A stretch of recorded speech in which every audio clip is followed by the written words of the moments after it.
今日我嘅發言題目係對接國家戰略，加強政策引導，促進 AI 發展。近期養龍蝦喺網絡突然之間爆紅，不少嘅專業開發者以及係一般公眾都喺社群裏邊發表自己養龍蝦嘅成果。龍蝦係網友對於 AI 智能體自動化工具 OpenCloud 嘅一種戲稱，因為佢個 logo 係一隻龍蝦。內地網友喺分享經驗嘅時候就將佢哋嘅運行同埋使用嘅過程就稱為養龍蝦啦。養龍蝦熱潮嘅原因除咗佢係一般嘅 AI 智能體工具所具有嘅對話功能之外仲可以根據任務指令自動規劃步驟，並且實際執行操作。不過喺養龍蝦嘅一波熱潮之後佢嘅使用問題同埋潛藏嘅安全風險亦都係引起社會嘅關注，隨即引起咗第一批養蝦人呢個卸載嘅情況。國家互聯網應急中心本月10日係發布咗關於 OpenCloud 安全應用嘅風險提示，不當安裝同埋使用可以出現嚴重嘅安全風險，可能導致系統被操控、隱私信息同埋敏感數據泄露等等嘅嚴重後果。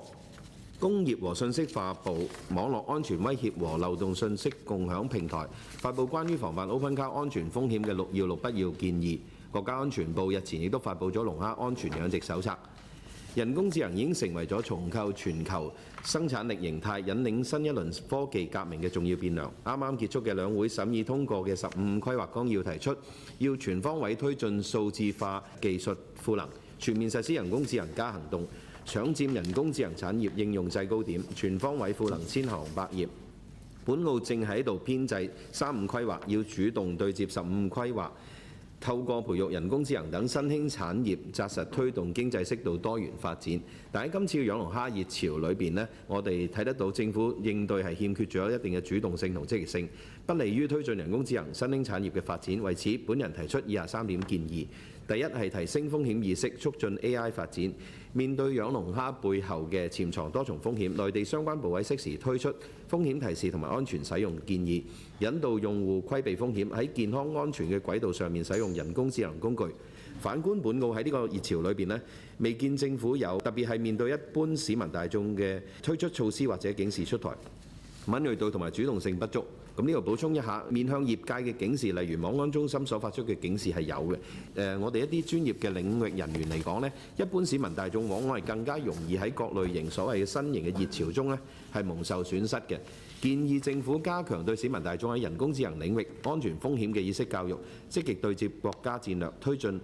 AI 普及應用，搶佔人工智能發展機遇期，賦能經濟社會發展同埋治理能力提升。第二係加強 AI 教育，培育 AI 人才。從 OpenCloud 安裝潮去到卸載潮，表面係對於 AI 工具嘅跟風，實際上反映嘅係市民大眾對於 AI 人工智能嘅了解不足，但係同時亦都存在住強烈嘅應用需求。人工智能發展應用係日新月異，每隔一段時間都會有新嘅 AI 工具出現，而且呢個週期係越嚟越短嘅。但係對於呢啲 AI 工具嘅使用成本、風險以及管理難度等等，絕大部分嘅市民大眾並唔了解。建議政府係可以透過正規嘅教育、職業教育以及職業培訓等全方位途徑，逐步提升我哋居民嘅 AI 素養，吸引有志人士快速掌握最新嘅技術同埋應用能力，從而把相關技術落地去到個人甚至業界當中形成生產力。例如可以考慮將 AI 相關嘅證照納入資訊技術人才專業認證獎勵計劃當中，讓居民喺科技浪潮中能夠更從容咁提升，促進本澳經濟升級轉型。第三係完善法制，加強 AI 監管。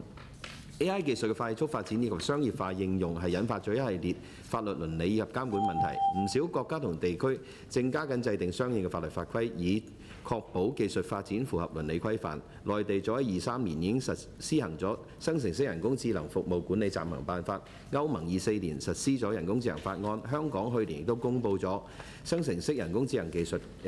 及應用指引等等。但係本澳尚未有專門法律法規規範同埋引導 AI 技術合理使用。